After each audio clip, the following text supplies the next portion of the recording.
तो पुणे के पास में एक गांव है पुरंदरपुर, वहां पर एक ब्राह्मण रहते थे। स्वरूप ब्राह्मणों का था पर स्वभाव वैश्यों का। वैश्य मतलब हमारे बनिया भाई लोग, उनके जैसा उनका व्यवहार था। कैसा?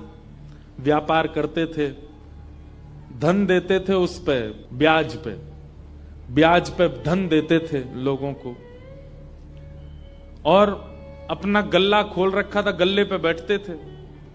और इन सबके साथ साथ महाकंजूस,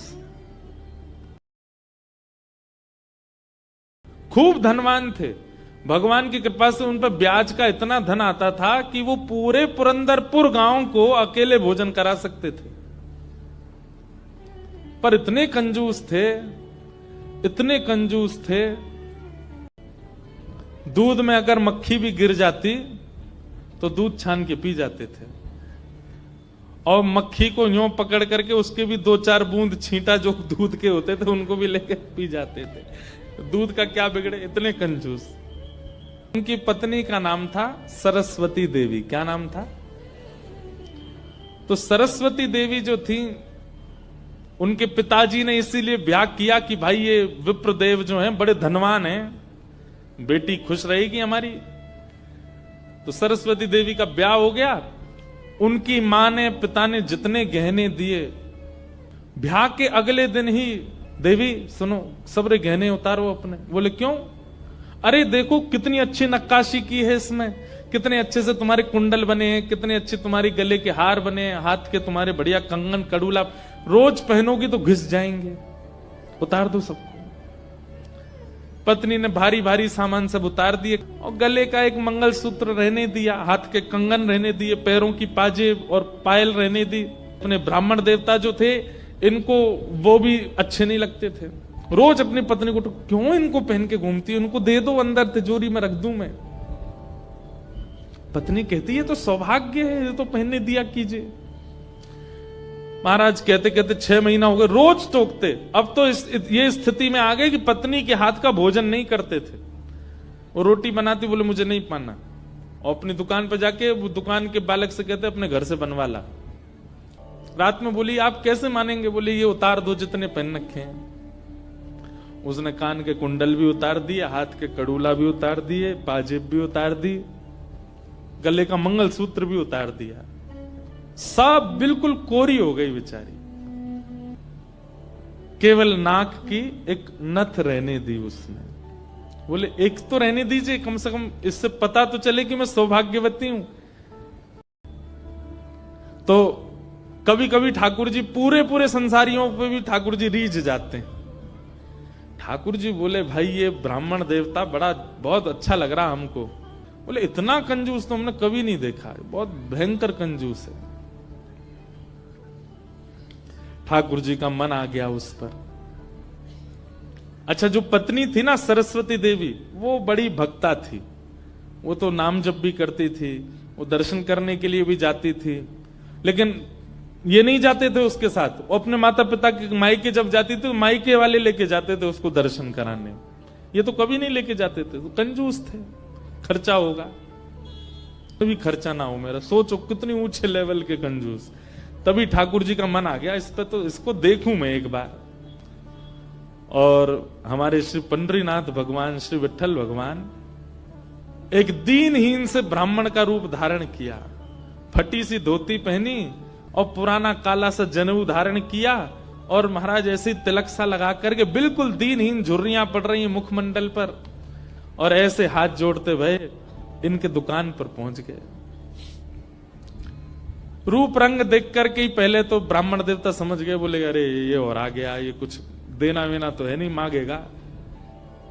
कहो तन पे नहीं लगता, चल दिए कलकत्ता, क्या करने आए हो? ठाकुर जी बोले बहुत गरीब ब्राह्मण हूं मैं, मेरी बेटी का ब्याह होने वाला है, अपनी पुत्री का ब्याह करना है मुझे, और मुझे ब्याह के लिए थोड़ी व्यवस्था चाहिए धन की। आप तो बहुत बड़े धनवान सेठ हैं, कृपा कर दीजिए ना, कुछ दे दीजिए मुझको, मैं अपनी बेटी का ब्याह कर दूंगा। और थोड़ा ठीक हो जाएगा। या तो धन दे दीजिए, नहीं तो कुछ सामान दे दीजिए, सामग्री दे दीजिए, मैं उसी से कुछ ना कुछ तो व्यवस्था करूं।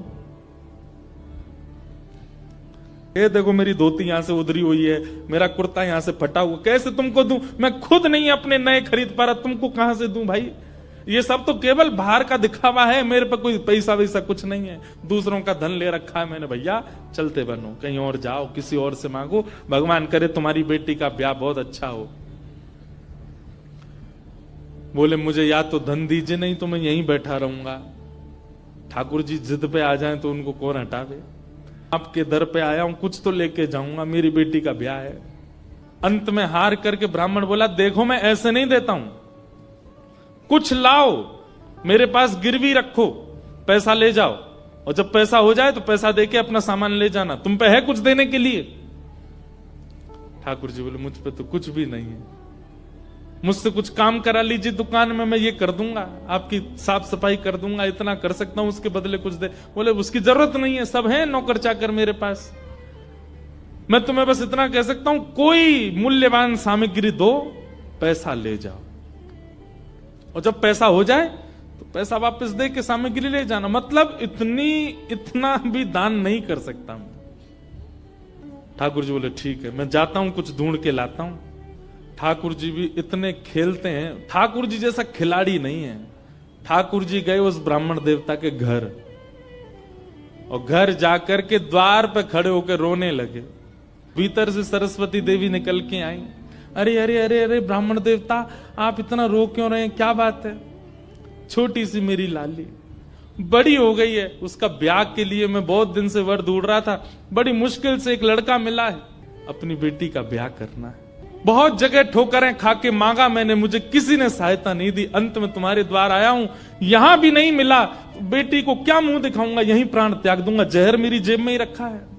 सरस्वती देवी तो बेचारी बड़ी भावुक, भक्त का इस स्वभाव है कि वो दूसरे की पीड़ा देख ही नहीं पाएगा, तब समझो वो भक्त है।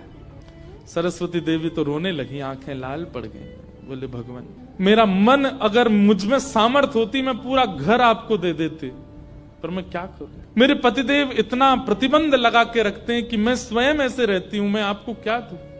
ठाकुर जी तो इतने पछाड़ खा के गिर पड़े, अरे हाय राम, अब तो मैं जहर खाना ही पड़ेगा, निकालू कहां है?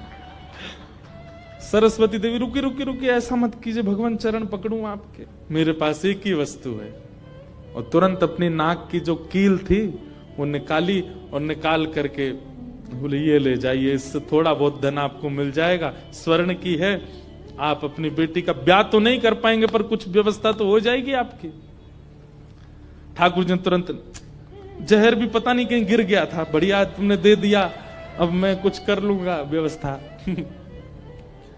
ठाकुर जी वो कील उसकी नाक की ले ली और सीधे गए उस ब्राह्मण की दुकान पर। देखो कितने उद्यमी हैं ठाकुर जी, और उसके दुकान पर जाके सीधा ले ले, और इसके बदले अब ला पैसा दे मुझको, तू कह रहा था ना कुछ सामान दो, उसके बदले पैसा मिलेगा, ये ले सोने की कील नाक की, धर ले अपने पास, ला पैसा दे।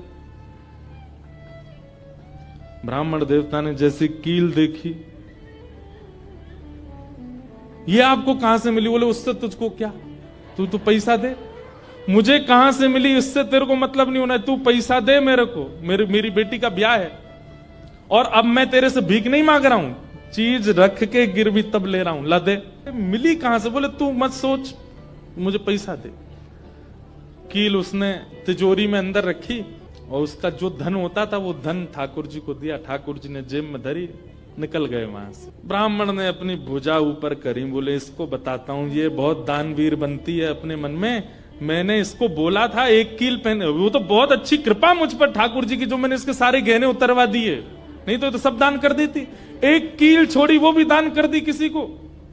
अब यहां वो ब्राह्मण जा ही रहा था अपने घर, उससे पहले दुकान का जो मुनीम था वो बेचारा सरस्वती देवी को बहुत मानता था, कभी कभी सहायता कर देती होंगी उसकी।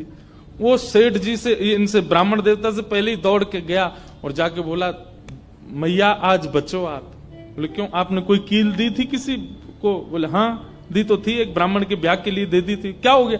उसने जाके वो आपके पतिदेव को ही दिया और बदले में ले गया पैसा। सरस्वती देवी, हाय नाथ अब नहीं बचूंगी, वो तो बहुत डांटेंगे। बोले वो आ रहे हैं, दुकान बंद कर दी उन्होंने, वो सीधे धोती चढ़ाए ऊपर चले आ रहे हैं सीधे, आप बचो। हे पांडुरंगा, हे विठलनाथ, हे मेरे प्राणनाथ, मेरी रक्षा करो। ये कैसा नियम आपने, मेरे आज जीवन में पहली बार तो कुछ दान किया, वो भी एक ब्राह्मण बेचारा अपनी हत्या करने पर तुला था तो मैंने किया। ये कैसा आपने खेल किया ठाकुर जी, कैसे भी मेरे पति को रोको। लेकिन इतनी डरती थी अपने पति से, इतनी व्याकुल हो गई, तुरंत विष ले लिया। वो बोली कि मैं उनका क्रोध नहीं सह पाऊंगी, उनकी मार पिटाई डांट नहीं सह सकती, उससे अच्छा तो मैं प्राण त्याग दूं अपने। और बोले नाथ मैंने किसी और उद्देश्य से नहीं किया, केवल एक ब्राह्मण की पुत्री का ब्याह हो जाए इसलिए किया, मेरे पति मुझे छोड़ेंगे नहीं, इससे अच्छा मैं प्राण ही त्याग रही हूं। मुझे पता है शास्त्रों में प्राण आत्महत्या करना जघन्य अपराध है, पर मेरे पास और कोई उपचार नहीं है। और जैसे ही अपने मुख से लगा करके विषपान करने लगी, इतने में ही ऊपर से वो नाक की कील आकर के उसके पात्र में ही गिरी। और जैसी खन्न से आवाज हुई, नेत्र खोल करके देखा, भीतर अपने हाथ को डाल करके जैसे निकाला तो वही नाक की कील उसके हाथ में आ गई। और नाक की कील हाथ में आते ही इतने में ही वो ब्राह्मण का प्रवेश हुआ।